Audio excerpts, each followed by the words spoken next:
Charles Atkin with us today. Chuck did his undergraduate degree at Michigan State University. When did you finish? Back in the mid-60s. Back in the mid-60s. He was off getting his PhD at the University of Wisconsin when I was a graduate student there. Came back on the faculty to his alma mater as an assistant professor and has been there ever since. He's now chair of the Department of Communication, but in addition to that, he's also a distinguished university professor at Michigan State University, and has been busy throughout his career doing a great number of things. Published 80 articles in different refereed journals and some 50 some odd book chapters. Those are a lot easier. Those are easier. And a number of you I know will know his book, Public Communication Campaigns, which this last weekend won the NCA Health Communication Book of the Year Award. So that was a very nice achievement for him. Chuck is also an ICA fellow, and just recently he won a very distinguished award. And some of you who have gotten Spectra may have seen his picture on the cover of Spectra. And the award is the Decade of Behavior Award, in which... it's not for good behavior. It's decadent behavior. Yeah, Decade for Bad Behavior Award. That's great.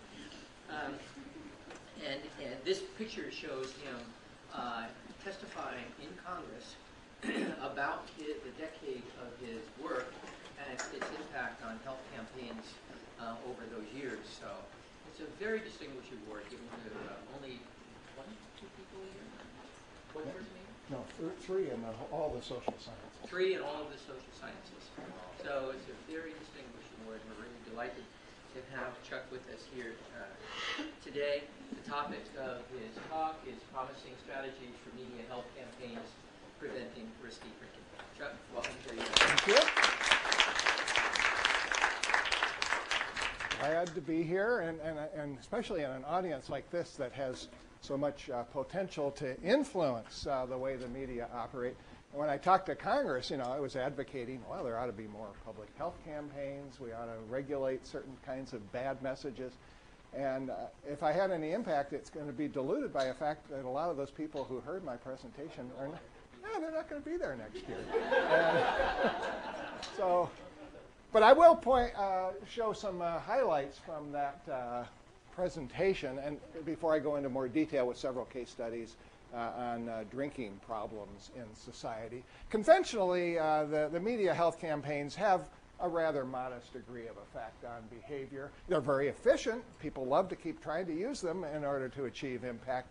But the impact is restricted by the fact that you can't get a huge amount of messages disseminated these days, less than back 20 years ago when it comes to public service messages. And a lot of the content and stylistic elements in these messages are not really well conceived and enacted in a way that would have the maximum impact on the audience. But I'll provide some hints as to how to do it better here. And then, of course, the unhealthy, unsafe people out there who are really the ones that need to be changed are not eager to get exposed to such messages, and they tend to do a lot of counter-arguing when they do see them. So it's a pretty tough task. And when we get to college students, which is the target of a lot of these binge drinking campaign approaches, they are a good case in that. They simply don't want to be influenced. So you've got to come up with some innovative approaches to do so.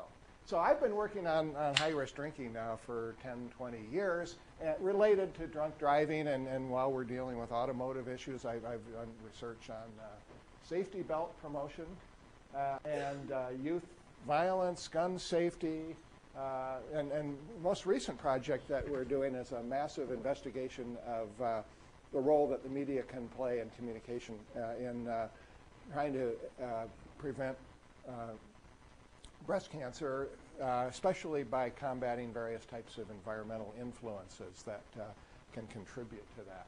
So I'll provide a few insights and evidence from these projects as I move along, but I'll be focusing mostly on the drinking issue. The main point I think that I want to make after studying these campaigns for so many years is that creative inspiration is a great thing and can win awards, but beyond that, you've got to have the disciplined design with guidance from social scientists who can tell you exactly the best way to do it. So it's a matter of putting both these elements together in order to achieve the largest possible impact. So I've got 10 kind of principles that I think are the most promising based upon my current experience and review of the evidence. Starting out with the most commonly used approach in any type of health and safety campaign, which is fear appeals. And I think there's still a role for that, but it's way overplayed. And the key that we're finding here is the need to really make people feel more susceptible in order to overcome the denial. That's been a problem for years with drunk drivers. It's a problem with people who don't buckle their safety belts. They just don't think the odds are very great that they will ever get into a crash. So it's a matter of trying to increase that element of it. And also, the threat portrayals oftentimes are counterproductive because people will have various forms of reactance to that. And so I think in order to present it in a more subtle manner, people have to carefully pretest with the key target audiences. And in addition, of course, putting in some efficacy information and enactment instructions. The how part is oftentimes ignored, and that's what we found to be crucial in some of our gun safety campaigns. People are believing that there's a problem and that they want to do something about it, but they just don't know how. Same thing with diet and exercise, which is a key factor to preventing the breast cancer outcome. So we're doing a lot of research on that. And this project here on breast cancer is the National Cancer Institute, National Institute of Environmental Health Sciences.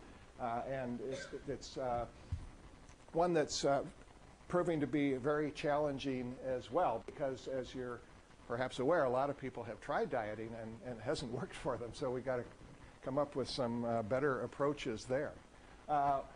Second point that I think is important to take into account is that the persuasive appeals ought to be a lot more diversified. In particular, increase the number of appeals that have really mild consequences, but likely to happen.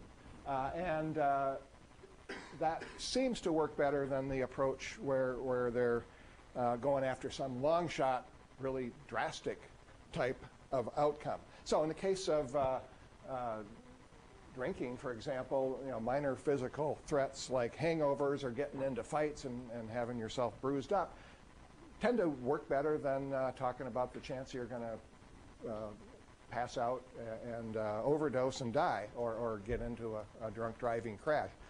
Social and psychological factors, aside from physical health related issues, oftentimes are quite important, and we'll illustrate this in great detail when we talk about social norms campaigns as they affect drinking. And then economic and legal has worked very well, especially with that most difficult of all audiences, the young blue-collar males who are quite resistant on a number of fronts. Safety belts, you can get their attention by pulling them over and giving them a ticket, $25 ticket, more so than discussing the problems of flying through the windshield. And same thing with drunk driving. If you go back and look at the history of MAD, that was really the key breakthrough, was emphasizing the chance that you're going to get arrested and have to pay some fines and so on. Maybe you lose your license, but even that didn't seem to be the crucial factor. So those elements come into play, and I think that's probably what we're going to have to do in the case of distracted driving, where we find just trying to persuade people to abandon all the things they're doing besides paying attention to the road is not really achieving very much. Beyond that, this is a lot of Department of Transportation stuff here. is accentuating the positive side of things instead of always going negative. This is kind of parallel to what we see in the case of our political campaigns these days. The candidates go way overboard on the negative side instead of touting their own issue positions and attributes because it feels so good. It's not because it's working that well. I think we've seen so many cases of boomeranging going on. But this is kind of a standard social marketing approach where you emphasize how you've got these wonderful healthy practices that you're promoting and that people like very happy, appealing labels and images and so on. And also there's a lot of good messages in the media environment, whether you're talking about ads or entertainment content, news stories, that people simply aren't really honing in on and realizing are relevant. And if you can direct their attention to it, that is a big plus in getting a more positive set of impressions on the audience. But there is still a need to address the competition and inoculate people against the problematic messages out there. I think two-sided message strategies are showing more and more promise here in order to undermine the unhealthy practices, especially the aspect of reputational discounting, where what we find is that, for example, in the case of safety belt people, they'll say, oh, it takes too much time. Or if I have a rollover, I won't be thrown clear if I'm restrained by this belt. And you can easily acknowledge, yeah, that sounds like a good excuse, but actually it's either not going to happen or it's not really that much of an advantage after all, and just is not an important element when you consider the bigger picture there. So the whole notion of inoculation and just those same ad, news, and entertainment portrayals, there's a lot of bad ones out there in addition to the good ones I said to sensitize to. And of course you can do literacy training and especially make fun of it, and I think the tobacco people have probably done the most successful approach on this one. So beyond that, I think we need to get more messages, since one of the biggest shortfalls is the fact that there's so few out there. And it's necessary but not sufficient, and for the most part there's a need to be perpetually campaigning. And the Kaiser Family Foundation, we did a project several years back illustrating how the shrinking public service hole is causing problems. So it's a matter of trying to schedule in such a way that fewer messages can have a much greater array of dissemination over time through pulsing, which is what a lot of the commercial advertisers do anyhow, and trying to efficiently and concentrate them at certain points when there's a natural advantage to getting the messages into the media. But more important, I think, is a much greater need to have free media, which is a matter of coming up with the creative but disciplined story that the journalists are going to pick up on, either for news stories or feature stories. And of course, the entertainment media are wonderful vehicles as well, and everyone here is familiar with the whole entertainment education thing. I've been involved in a number of these in terms of using TV programming to teach the gun safety. We're using serious games to teach young girls the proper nutritional patterns, and comic books and broadcast spots. Oh, I used that in some campaigns when we were over in Egypt trying to teach people how to avoid contracting schistosomiasis. So it's been a promising approach for me for many years, and now I think it's getting more and more widely accepted thanks to the Annenberg folks here. Otherwise, I think there's a need to stretch messages by combining exposure to brief messages, which will then lead people to pursue those more in-depth channels that are out there, in particular websites. So driving the information seeking, and information seeking is a topic I began studying like 35 years ago, and it's really becoming more pertinent now as there's a need to get people to go and use all that wonderful material we do put together in websites and pamphlets and videos and so on. Otherwise, I think using multi-step flow models is going to be more effective, especially in meeting and influencing those people who are going to be resistant to changing their own behavior. These people are in a great position at the times when people are making these fateful decisions about whether to have another drink, whether to buckle up on a snowy night, which wouldn't be relevant to this group, but to protect themselves.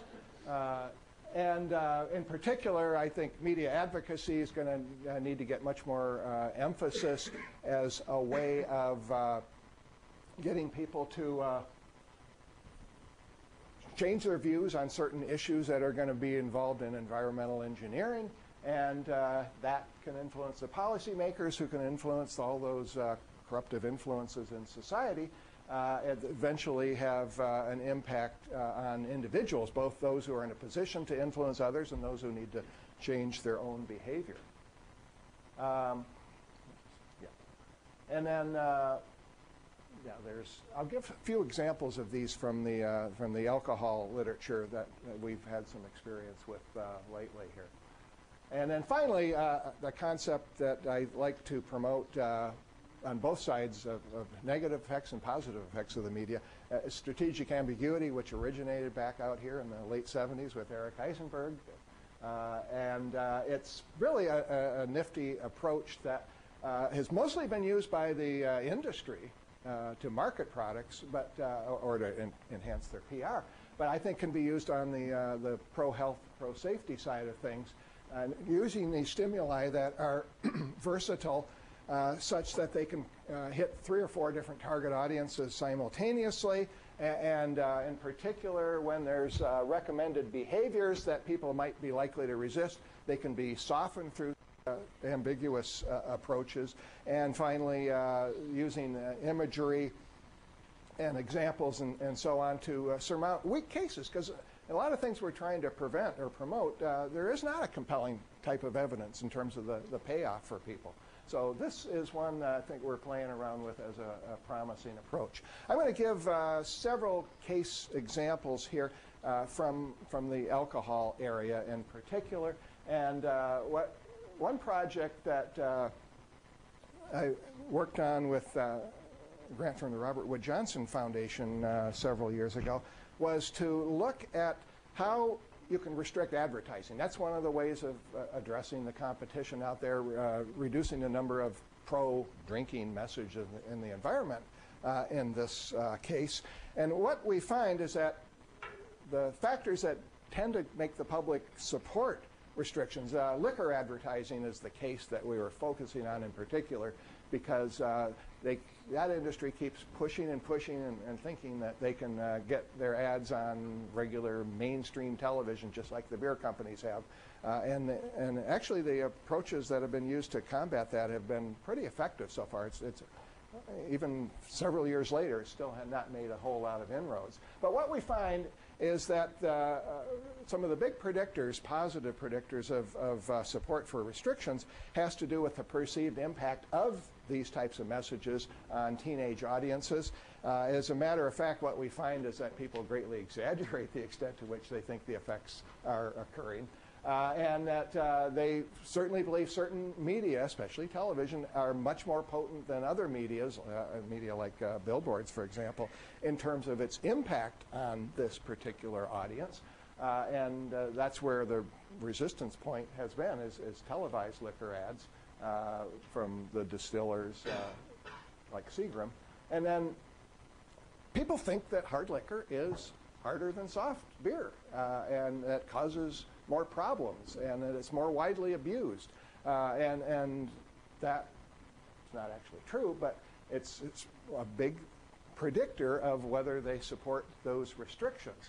Now, those who have a negative attitude toward teens even getting to drink until they're 21 years old are also opposed. Of course, that would be the religious right. And the people who have negative views of the companies that are producing this product tend to be supportive of restrictions. And those who have values for First Amendment tend to not be opposed, but to support the free speech. So for this Robert Wood Johnson project, we came up with some strategies on how to advance the issue of alcohol ad restrictions in such a way as to, let's stay with it, as to influence those 6 variables that come into play in determining whether the public wants to keep them off the air. One, of course, is to try to build up the problem itself, because that then converts into pro-restriction opinions. The third-person effect, to basically show some evidence that kids are influenced by these types of messages when they're tested out, and as a result, there tends to be a greater impact on whether they are in favor of restrictions. And this can be done through alarming but low, maybe rare cases, plus scientific evidence. But I would not place a lot of my bets on the scientific evidence. I testified too many times to legislative bodies about how certain effects occur, and they don't seem to listen. So I don't know why the general public would listen anymore. Unless it comes out in the New England Journal or something. They tend to jump on those. Also, the criticism of the alcohol advertisers oftentimes will be met with very welcome ears by large segments of the public. And it's kind of like they demonize the tobacco industry, show that they're out there just trying to make money rather than trying to help improve society. So that strategy is one that can have, therefore, an indirect impact on the amount of drinking, or opportunities to drink, motives to drink, and so on. And of course, a lot of criticism goes after the excessive appeals that are used in advertisements. Now, the industry, of course, can counteract a lot of this and has, although they've been somewhat cowed by on the issue of liquor ads, by using what I call private service messages, which try to demonstrate responsible drinking behavior. The beer companies, who are very worried about they'll get lumped in with the liquor companies and kicked off the air, have come up with great slogans over the years. Know when to say when. Think when you drink. And Seagram's, actually going back about 60 years, has had various responsible drinking campaigns. And what they rely on a lot is strategic ambiguity themselves in order to, especially like know when to say when. When we tested that out with teenage kids, they said, oh, I guess when would be about 10 drinks. And then we tested out with a middle-aged adult who goes to evangelical church, and they'll say, well, 0 is when to say when, but most adults would say, oh, about 4. So they're able to get a message out there that will be interpreted very differently, such that it will not undercut their sales purposes, but will certainly have a positive impression on the images that the adults in society have. And also, what we found at some of these campaigns are pretty effective actually at addressing the highly visible problematic outcomes, like drunk driving, that hurt the industry. They really do want to get rid of drunk driving. They just don't want to get rid of drinking in large quantities. And they want to keep the regulators off their back. So that if you can simultaneously enhance your image with the public and get rid of a few drunks and still sell a lot of beer, that is the ideal outcome, and they managed to pull that off pretty well. Let's see. Oh, that was a project for the AAA Foundation because we focused a lot on drunk driving. So curbing excesses among the college students, that's a central research project that we've been doing now for 5 or 6 years at Michigan State University, and we have lots of reckless students there. The issue is primarily to try to cut down on the most visible problems, which involve people rioting, especially if it involves fire, and people beating each other up, or sexual assaults, but mostly guys beating each other up. Overdosing because of extremely high numbers of shots that people have. It's very difficult to overdose on beer, we found. And then, of course, the old drunk driving problem. So these are, of course, serious health problems, but on campuses they're even more of a PR problem because they have to be concerned about the image of the university and whether certain parents will steer their kids elsewhere, and whether the university will not be taken seriously as a center of higher education, and whether donors might think that's not the place they want to invest their life savings. So we've had a lot of attention to the whole subject of binge drinking. Fire, that's the key. Here we have in one of our riots in East Lansing, Michigan, right across the street from campus, fire, or sometimes they will roll over cars just for sport. That tends to attract cameras as well. So we needed, obviously, something to cut this type of thing down. And at MSU, with the support of the Anheuser-Busch Foundation, ironically, they do not favor cars getting flipped over. We are combining two approaches: the environmental management, which is shifting from going easy on people to go, cracking down, basically, and you need a lot of PR in order to accomplish that. And then persuasive appeals, where the shift has been just the opposite. Instead of threatening people with the dire consequences, a much more softer type of message, especially social norming. And so let's start out with the environmental management here, engineering approach. Media advocacy, top-down, targeting the undergrads. Basically, they're trying to soften up the audience for accepting restrictions that are coming their way. In our case, football games, there's a lot of tailgating that starts at dawn, and if it's a late game, we played one game at 8 o'clock at night, that leads to a great deal getting consumed. Drinking games, we found, is the strongest predictor of problematic outcomes, so keep your kids away from those. And then noise is another major issue, especially in communities where students mix together with townspeople. And then another approach is to cut back on the amount of idle time people have coming to school a week or two before it actually begins in the fall. And, of course, bringing in the cops and the judicial system.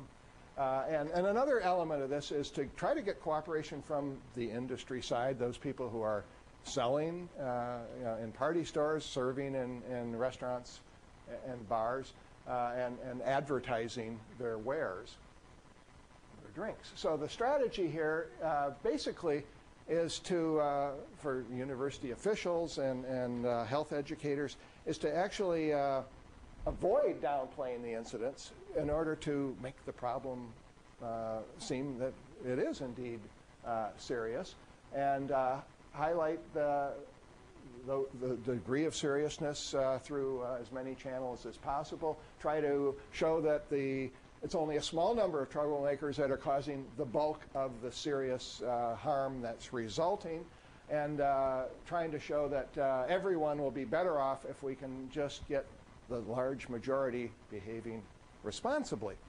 And the strategy from a persuasion point of view is the ones that are aiming directly at people is the social norms approach, and that involves correcting their misperceptions, which tend to be inflated. They don't realize how many people are actually behaving responsibly. They tend to exaggerate those who are behaving at extreme levels. And the key thing, though, is credible data. Basically, it's doing surveys and reporting the findings to people, usually in percentage figures, so that they are impressed that a solid type of research is showing that things are different than what their informal, casual perception is.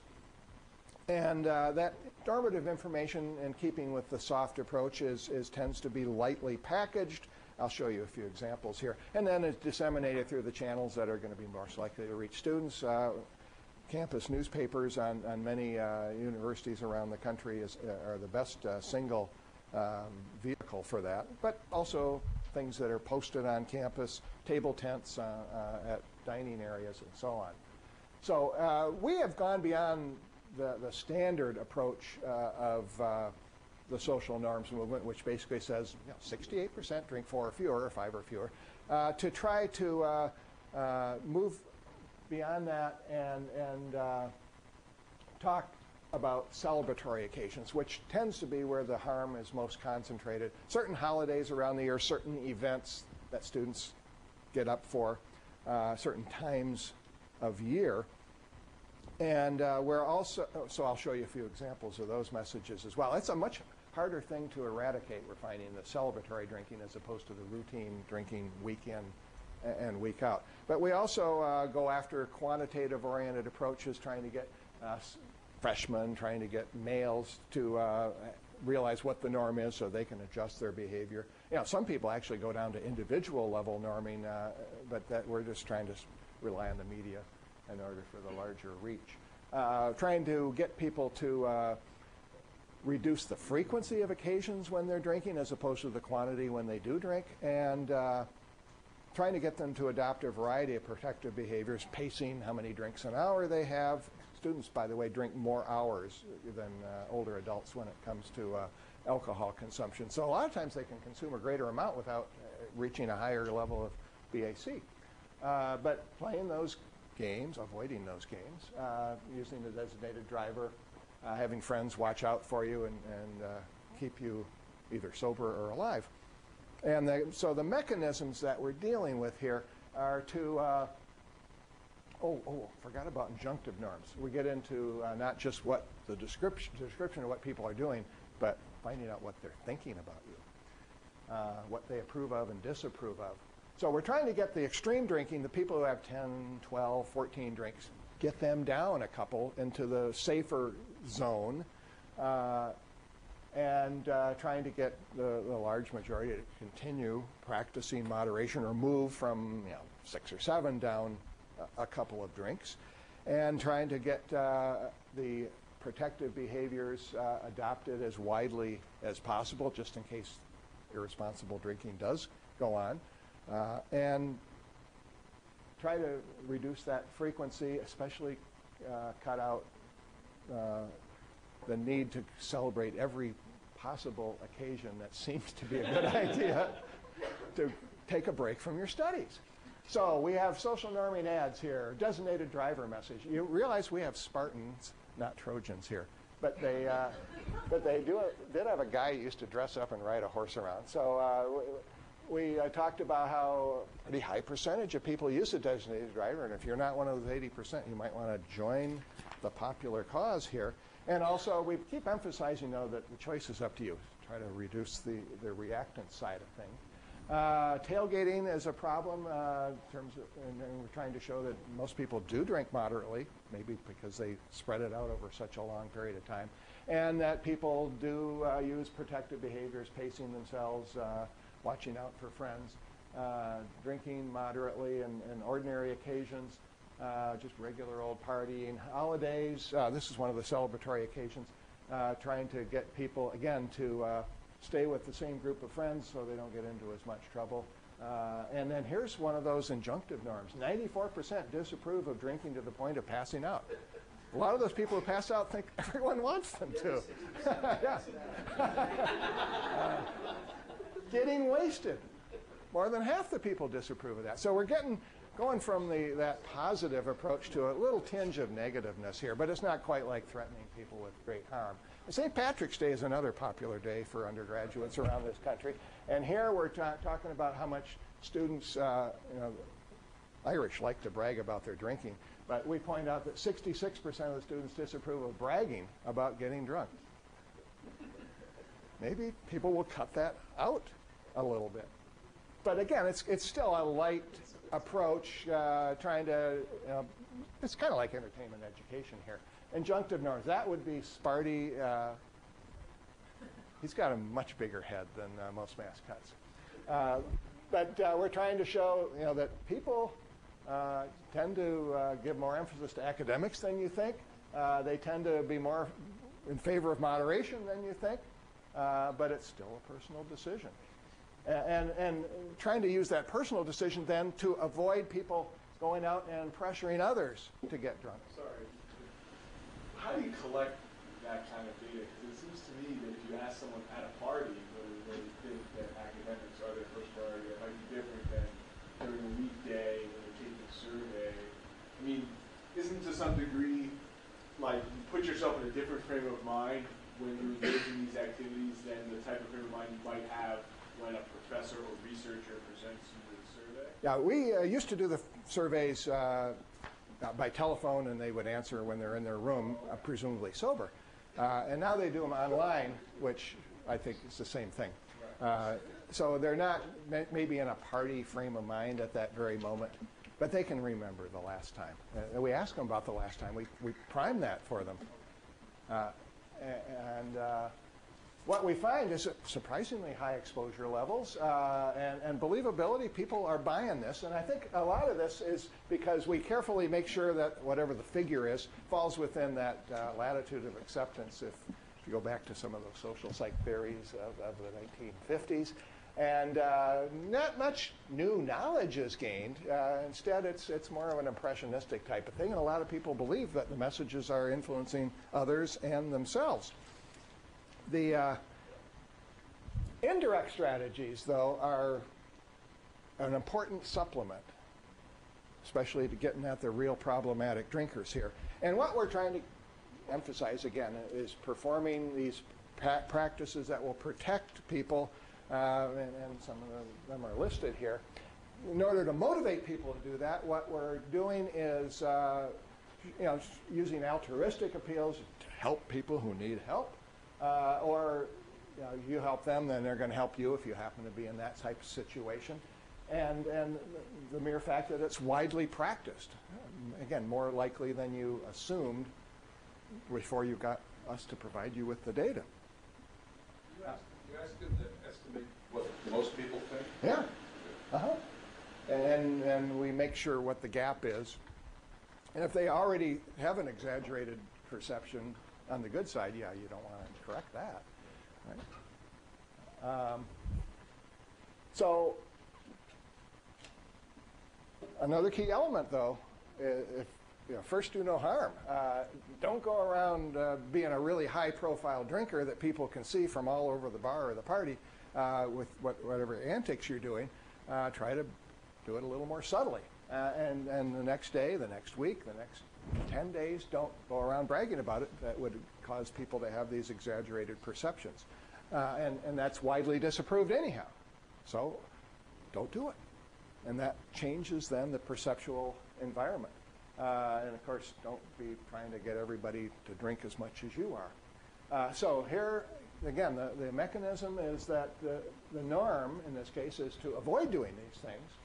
It's not that welcome anyhow, and plus a lot of people are disapproving of you.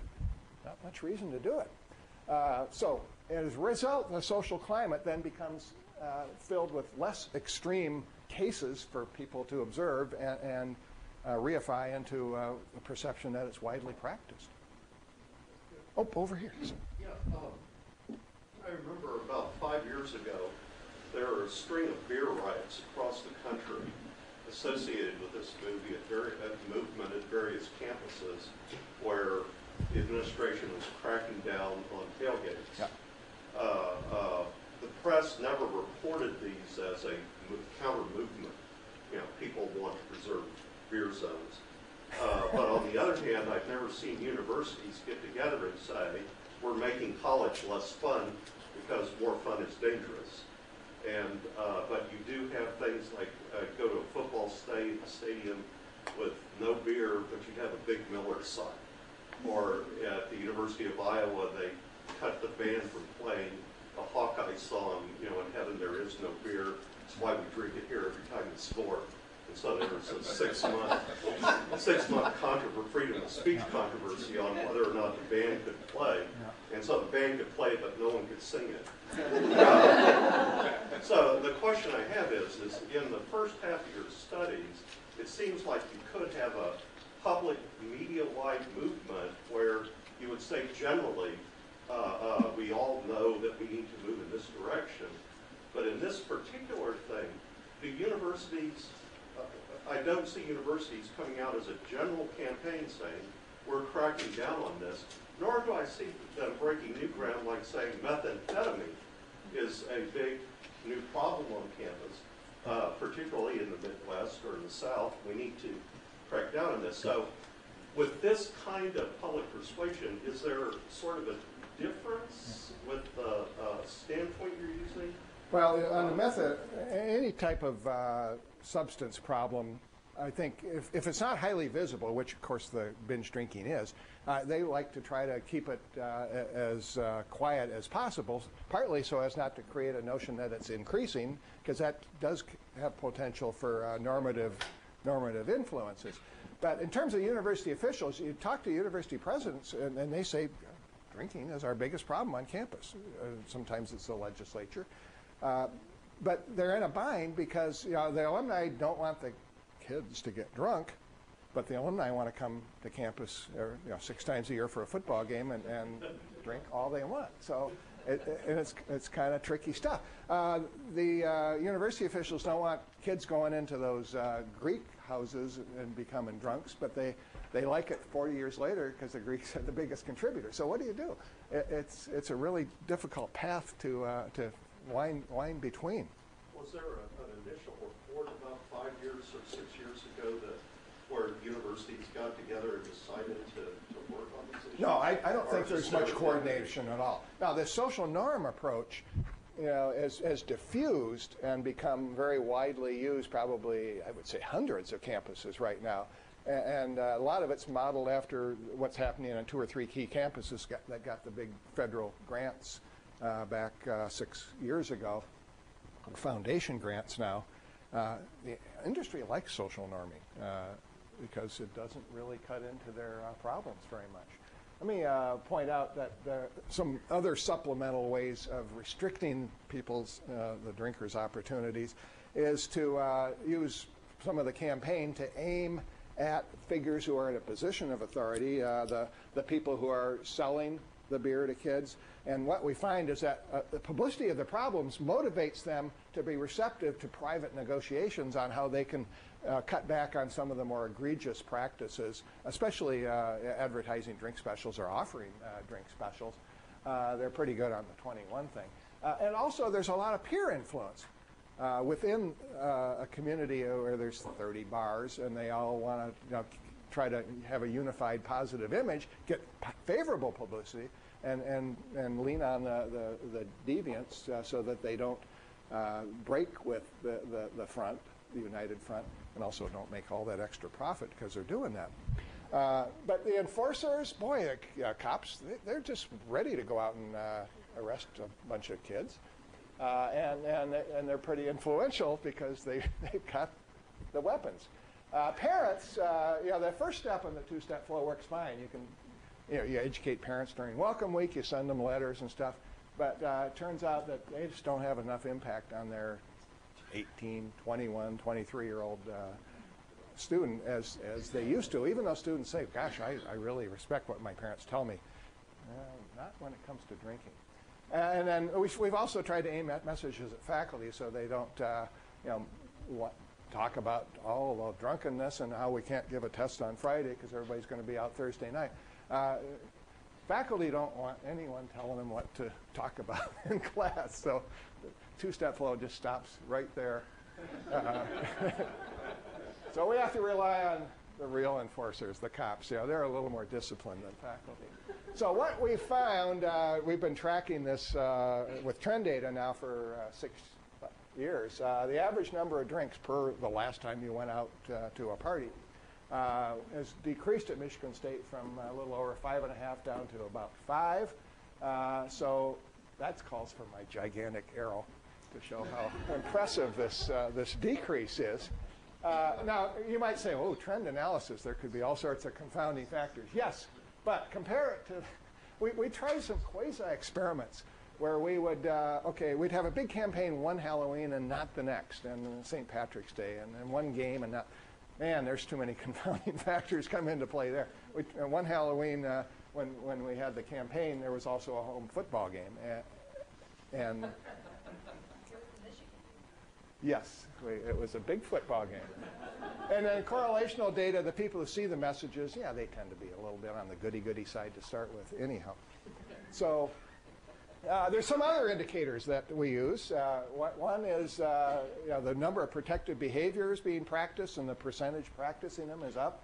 The negative consequences ranging from rioting, that's down, not doing that as much as we used to, and getting into fights and vandalism and people arrested and so on. And the key thing, though, from a impression management point of view is that the Princeton Review, we used to have us regularly in the top 10. The last 3 years, not even there. So we're declaring victory.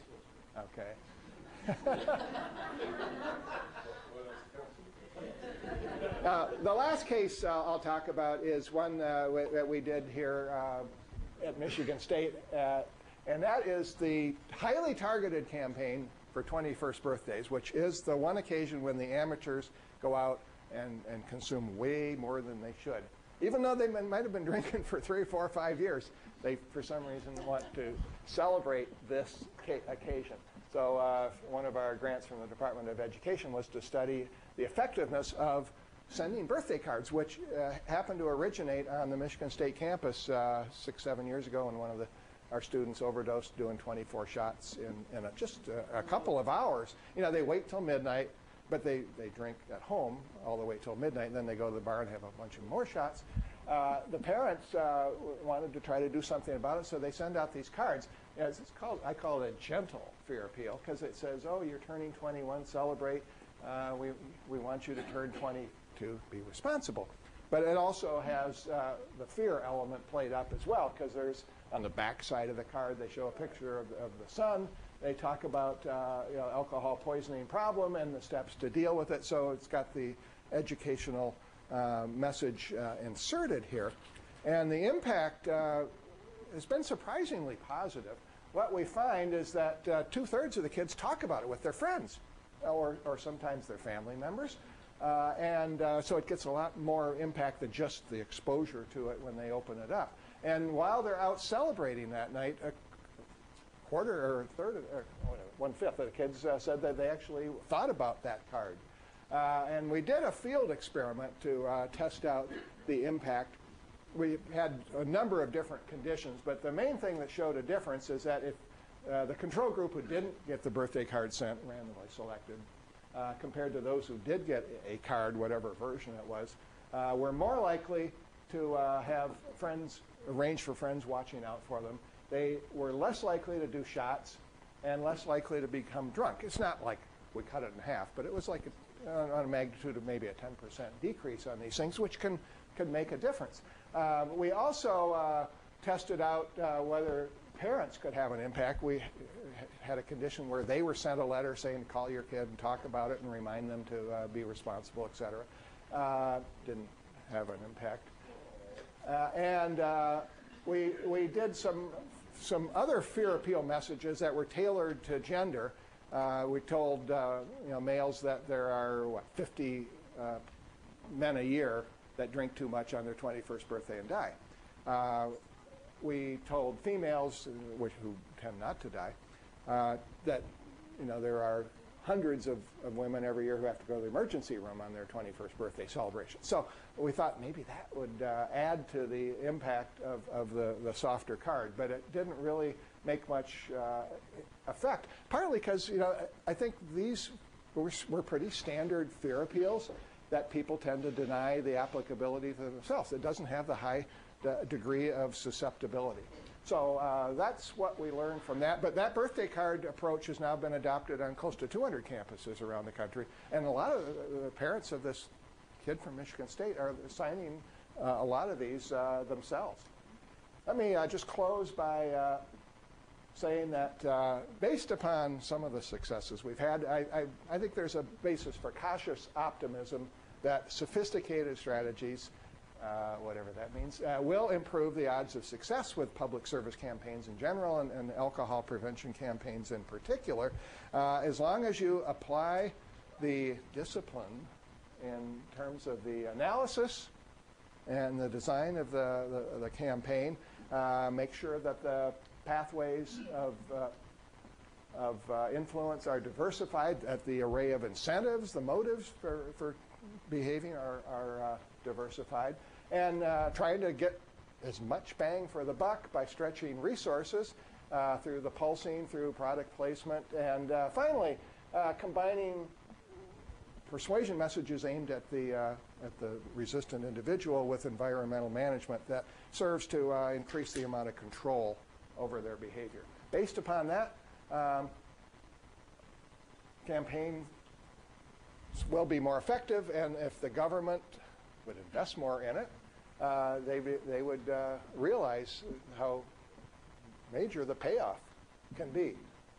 So that's kind of a conclusion, I think, that is one that people should think about. You know, how much advantage, how much achievement and benefits can be obtained through the use of communication strategies in order to reduce some of these problems that are quite costly to society.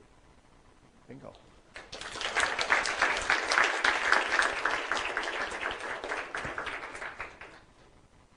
Questions? Okay. Yeah. Go ahead. Yeah, I have a question about policy, public policy on college campuses, specifically about the publicness of drinking or the privateness of drinking. Mm-hmm. Specifically, I'm thinking of two issues. One, that a lot of times when university campuses like USC has done recently decided not to allow drinking within the football stadium, there tends to be an extreme amount of over-drinking, pre-partying on hard alcohol, and students show up being extremely drunk. Ah. And I'm wondering whether or not, I've heard that actually, I also happen at Colorado Boulder, and I'm wondering if you know if those kind of policies have been ineffective at curbing problem drinking. And related to that also is the publicness of drinking based upon, do people go out and drink at social places versus drinking in their apartments?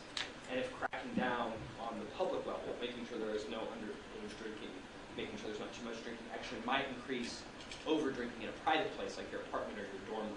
Yeah. So both of those things have to do with private things. Well, first of all, most college stadiums are dry. Always have been. So I think the Coliseum is really an unusual case. And that's why, but the notion that, you know, they are drinking before going in is what's always happened in the Big Ten and the SEC and other areas of the country. And it's always a trade-off. You think, well, if you just allow people to sip, you know, in an in-stadium setting, maybe they'd not preload so much ahead of time. Yeah, there's more than just health issues that come into play. There's morality issues, there's social impressions, and so on. And that's why I think we have a lot of restrictions on alcohol consumption, because most of it is not really all that problematic. Regarding bars, most small town campuses have a concentration of bars, so people tend to think, man, everybody's out at the bar. But you add together all the seats, and it's only about 10% of the student body in most campuses. Everybody can't be in those bars, but it seems like it because they see each other, and whereas people go off 100 different directions to their private apartments, and they're not drinking publicly, and it doesn't have the impression on people that drinking is a widespread practice on particular occasions or particular nights of the week. It just seems that we're talking about a behavior that is engaged in an impaired state of judgment. You don't go out and say, I'm going to have 22 shots. You go out and maybe you're going to have 10 or whatever it is, but after 10, suddenly 11, the judgment that you would use on whether 11 is appropriate is somehow impaired. And so it seems to me that whether it's intervening with friends, just in terms of what sort of research there is in terms of what strategies work at those points of contact where, okay, alcohol has been consumed, there's a decision by an irrational person to consume more or less. Is it that the friends are able to stop them? Or, I mean, that might be something, I don't know. It just seems it's different just to take a message on a Monday and then implement it after several years on a Saturday. I don't know. You're true. Yeah, you have an impaired audience there. And that's why you need to have that person who's in a position to influence, because the media message is, pretty distant by that point in time. And that's why most of the emphasis on this is to peers, either to keep them from going beyond the excessive level or to help keep them alive if they do.